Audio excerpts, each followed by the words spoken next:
کہ یہ الیکشن پاکستان کو خانہ جنگی اور تباہی کی جانب لے کر جائیں گے۔ اس وقت پاکستان کو الیکشن کی نہیں، ایک پورے نظام کی تبدیلی کی ضرورت ہے، اور جس کے لیے الیکشن کے بجائے ریفرنڈم کرانا چاہیے کہ قوم سے ایک مرتبہ سوال کریں کہ کیا تم واقعی اس پارلیمانی ناپاک جمہوریت کو چلانا چاہتے ہو جس پر 3 بڑی ناپاک سیاسی جماعتوں نے قبضہ کیا ہوا، یا ملک میں ایک نیا فریش سٹارٹ، صاف ستھرا صدارتی نظام، صدارتی اسلامی نظام کہ جس میں پاکستان کی ریاست کو ایک مرتبہ مستحکم کرنے کے لیے ایک نیا سیاسی نظام ترتیب دیا جا سکے۔ ایک بات یاد رکھیے گا کہ 1970 میں پاکستان ایک جمہوری الیکشن کے نتیجے میں ٹوٹا تھا۔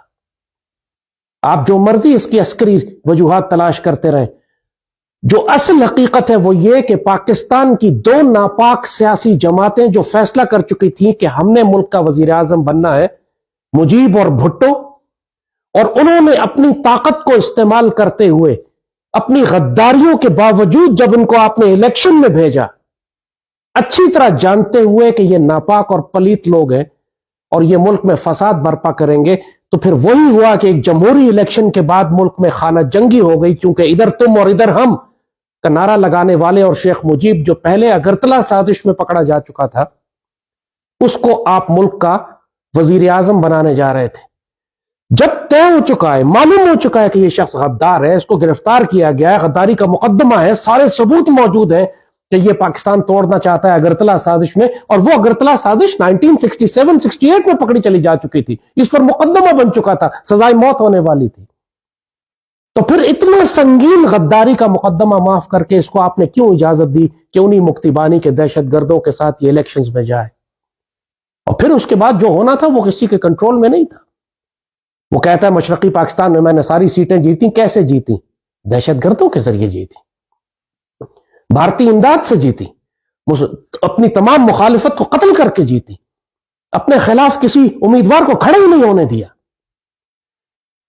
جب آپ ایک جانے پہچانے ڈاکیومنٹڈ ایویڈنس کے ساتھ ایک غدار شخص کو آپ الیکشن میں جانے کی اجازت دیں گے اور وہ دہشت گردوں کے ذریعے الیکشن جیتے گا، اس کے بعد اس کے پاس جواز ہے کہ جی مجھے اختیار دو، مجھے حکومت دو، اور اگر نہیں دیتے ہو تو میں ملک توڑ دیتا ہوں۔ ملک توڑنے کا فیصلہ تو تم الیکشن سے بہت پہلے کر ہی چکے تھے۔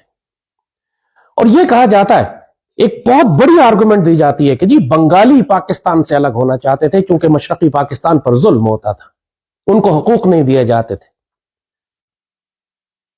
مگر کیا آپ کو معلوم ہے کہ مشرقی پاکستان میں صرف بنگالی نہیں رہتے تھے، لاکھوں کی تعداد میں 30-40 لاکھ بہاری بھی رہتے تھے، بہاری مسلمان۔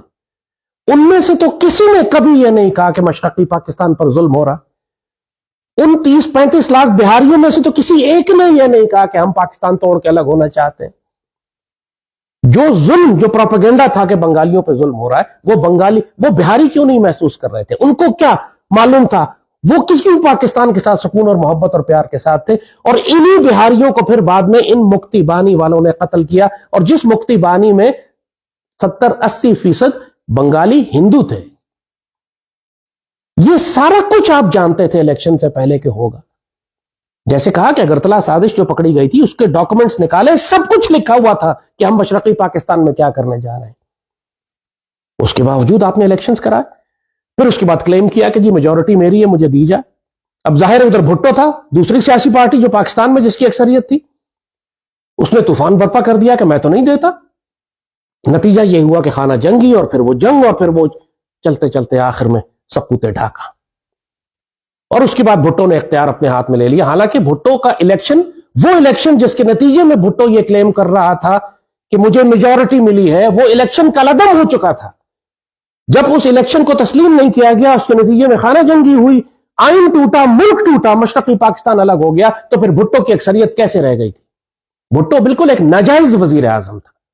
نتیجہ یہی ہوا کہ جب وہ ایک ناجائز وزیر اعظم تھا تو اپنی مرضی سے اپنے عہدے بدلتا رہا، کبھی چیف مارشل لا ایڈمنسٹریٹر بن گیا، کبھی پریزیڈنٹ بن گیا، کبھی پرائم منسٹر بن گیا۔